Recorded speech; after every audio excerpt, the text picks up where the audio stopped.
Aqui, ó, comento de julgamento do STJ, diz: uma vez reconhecida a união estável, devem ser partilhados os bens adquiridos na sua constância por força de norma cogente, uma norma obrigatória, necessitando, para tanto, a comprovação do período, o período dessa união estável e da forma de aquisição, como esses bens foram adquiridos, se não houve nenhuma subrogação real, que a pessoa tinha um bem antes de casar, depois ela vendeu e comprou um outro bem durante o casamento. Isso chama-se subrogação real. Nesse caso, o último que eu mencionei, o bem daí ele não é dividido.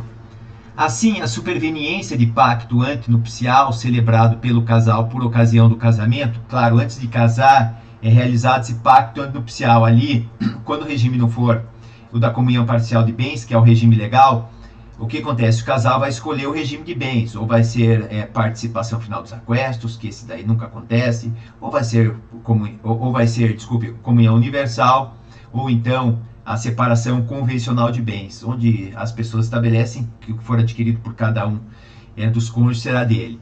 Então, celebrado esse pacto nupcial, onde que é celebrado esse pacto nupcial? Junto ao tabelião de notas, tá? Então é feito no tabelião de notas, através de uma escritura pública, depois é pega essa escritura pública e levado até o registro civil, onde o casal vai ali casar, tá?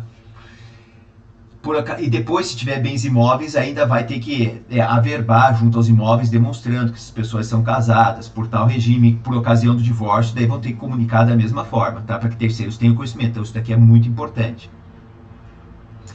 Por meio do qual elegeram um regime da separação de bens. Separação de bens que ele está dizendo o seguinte, é o que eu disse, separação eles convencionaram, então, tá? Porque tem o da obrigatória, um exemplo do artigo 1641, lá, inciso 2º, quando um dos cônjuges tiver mais de 70 anos, mas esse é da convencional. Convencionaram separação de bens, deverá disciplinar a situação patrimonial das partes somente após o vínculo conjugal, ou seja, esse pacto nupcial ele só vai produzir efeitos posteriormente a esse casamento.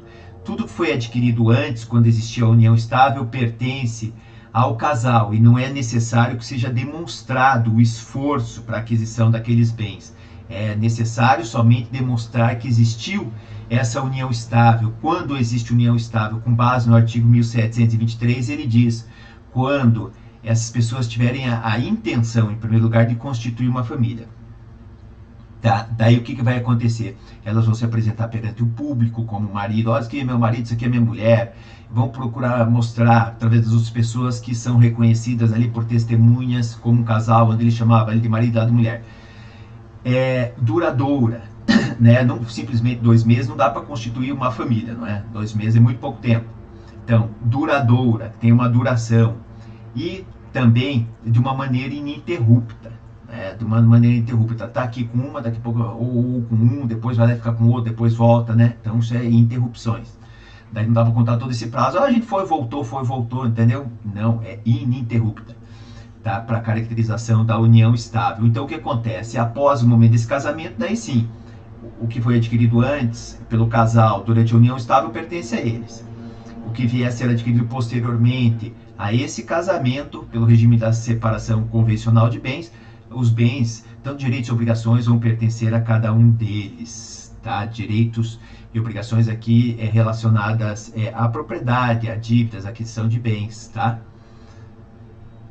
Então, esse aqui, comentei aqui, um agravo do recurso especial número 1.427.918 de São Paulo, tá?